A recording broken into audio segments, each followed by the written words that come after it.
Today we're going to look at data paging with Telerik's RadGridView, part of Telerik's RAD controls for Silverlight and WPF control suite for .NET XAML development. In this video, we're going to see what it takes to get started with data paging using RadGridView and RadDataPager. The RadDataPager is a control that attaches to a data control, such as RadGridView, that allows paging on that control. The data pager itself displays the next and previous button, or numerical pages, or a custom combination. You can click on the buttons the pager provides, and your data will automatically page through the data. Let's jump into Visual Studio 2010 and see how easy it is to create one. So now we're back inside of Visual Studio 2010 with our grid application that we've been working with in the previous parts of the series. And if I just go ahead and run this application, you'll see that we have about 15 records here. What we're going to do is we're actually going to add a data pager down here at the bottom of the screen that will allow us to page through this data. So let's go ahead and begin. So the first thing that I'm going to do is I'm going to go to my XAML, and just right after the RadGridView, I'm going to type in Telerik, and I'm going to type in rad data, and then we have pager. I'm going to give this an x.name of RadDataPager, and we'll just go ahead and set the vertical alignment to the bottom, and we will set our source, which will be binding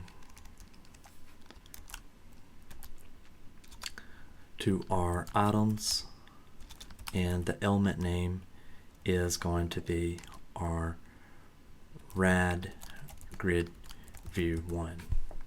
Okay, so let's discuss the source first. So the first thing to note here is that the RadDataPager can bind to any collection that implements the IEnumerable interface, which means that it can page any collection. So the RadDataPager wraps the collection internally in this iPagedCollection view and exposes it through its paged source property. So in this case, we set the source to be binding on the items of our RadGridView. So if we go ahead and we run this application,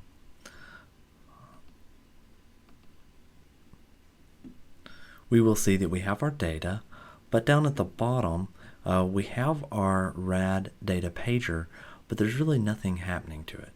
And that's because we haven't set up any sort of page size. So let's go ahead and let's close out of this, and let's scroll down to our XAML, and let's just go ahead and add here page size equals 5. Now that we've added our page size equals 5 and we run our application again, then we will see here that it's only displaying the first 5 items. So we have now our next button to go to our next 5 items, and then of course our last 5 items.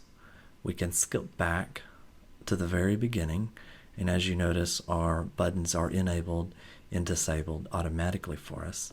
And then over here we have our page, which will accept a numeric input, and then when you press enter, it will navigate automatically to that page.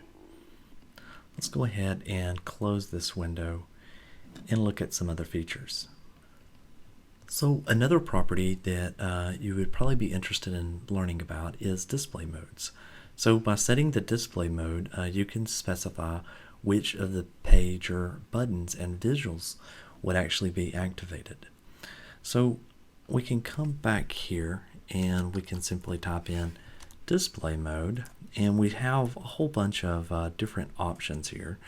In this example, we will use previous next numeric, and if I run this application, then we will see those are the only buttons that are actually visible on our data pager.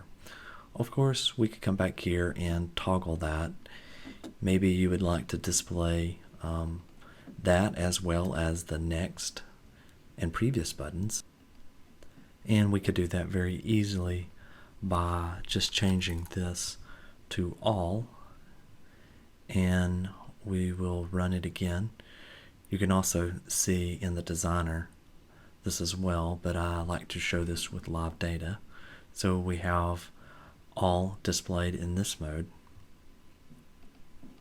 And then even if you needed to programmatically set the paging, you could always switch back to, we'll just go to our main page.xaml.cs, and I'm going to do a this.RadDataPager.move to first page. We could move to last page, the next page, or move to page, or to the previous page. All of this, these methods are built in, so you can change this programmatically without having to have the user to interact with the data pager if needed in your application. And another thing to note is the RadDataPager can be easily integrated with the domain data source control and can consume server data through .NET RIA services. So thank you once again for watching this part of the RadGridView series. Please tune in to tv.telerik.com for more videos and check out blogs.telerik.com for the latest news and announcements.